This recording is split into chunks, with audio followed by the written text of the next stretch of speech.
केंद्रीय मंत्री एवं भाजपा के प्रदेश अध्यक्ष सुकांत मजूमदार ने आतंकवाद समेत विभिन्न विषयों को लेकर राज्य की ममता सरकार पर जमकर निशाना साधा है। बता दें कि उन्होंने अलग अलग मुद्दों पर ममता सरकार पर एक के बाद एक सवाल उठाते हुए अपनी बातों को रखा।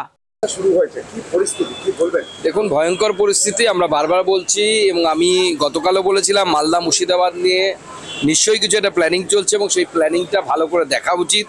রাজ্য প্রশাসন নির্বিকার। গতকাল হাইকোর্টে যে রিপোর্ট পেশ হয়েছে সেই রিপোর্টে যা দেখা যাচ্ছে পরিষ্কার প্ল্যানিং করে উদ্দেশ্য প্রণোদিত টার্গেটেড এটা মব লিঞ্চিং বলা যায় বা হিংসা বলা যায় হিন্দুদের বিরুদ্ধে হয়েছে। এটাকে দাঙ্গা বলা আমার তো মনে হয় উচিত না। মুখ্যমন্ত্রী বলছেন বাইরে থেকে জঙ্গি যেন এসে শেল্টার না পায়, পুলিশ এটা দেখুক।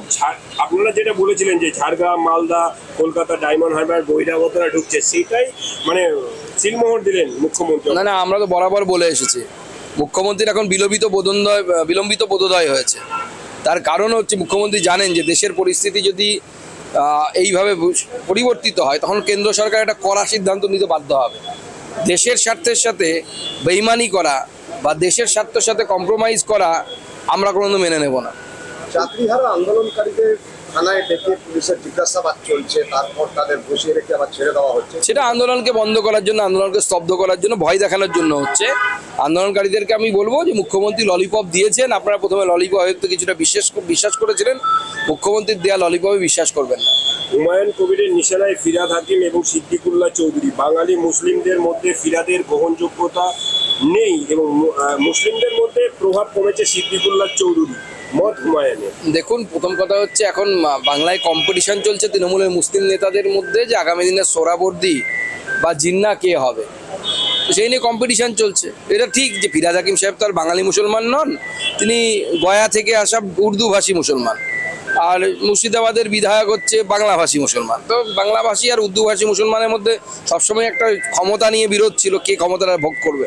নকশাল দমন করছে ভারত সরকার, কি বলবেন পুরো ব্যাপারটা নিয়ে? না, এটা বিরাট বড় সাফল্য। আপনারা জানেন মাননীয় প্রধানমন্ত্রীও মানে আমাদের ফোর্সের জন্য, আমাদের সেনাবাহিনী যারা যুক্ত ছিল তাতে সেই আধা সামরিক বাহিনী, তাদের প্রতি অভিনন্দন জানিয়েছে তাদেরকে। কারণ তাদের যে ন্যাশনাল লেভেলের জেনারেল সেক্রেটারি, সে তাকে আমাদের সেনাবাহিনী খতম করেছে, আমাদের বাহিনী খতম করেছে। এটা বিরাট বড় সাফল্য একটা। মুর্শিদাবাদে হিংসার ঘটনায় ভরতপুরের বিধায়ক বলছেন যে ভোটে 26-এর ভোটে এর প্রভাব পড়বে।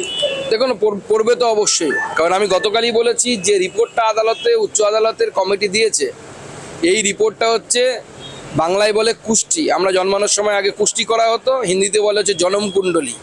এটা হিন্দুদের আগামী দিনের ভবিষ্যতের জনমকুণ্ডলী বা কোষ্ঠী বিচার।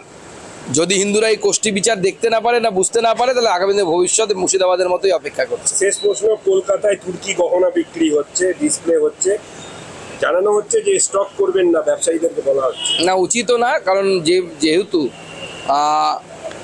আমাদের দেশের বিরুদ্ধে পাকিস্তানের সাথে লড়াইয়ে তুর্কির অবস্থান ছিল, তো স্বাভাবিকভাবে জাতীয়তাবাদী লোক হিসেবে বা দেশপ্রেমিক হিসেবে আমি সবাইকে অনুরোধ করব যে যারা ভারতবর্ষকে ভালোবাসেন তারা তুর্কির কোনো কিছুই কিনবেন না।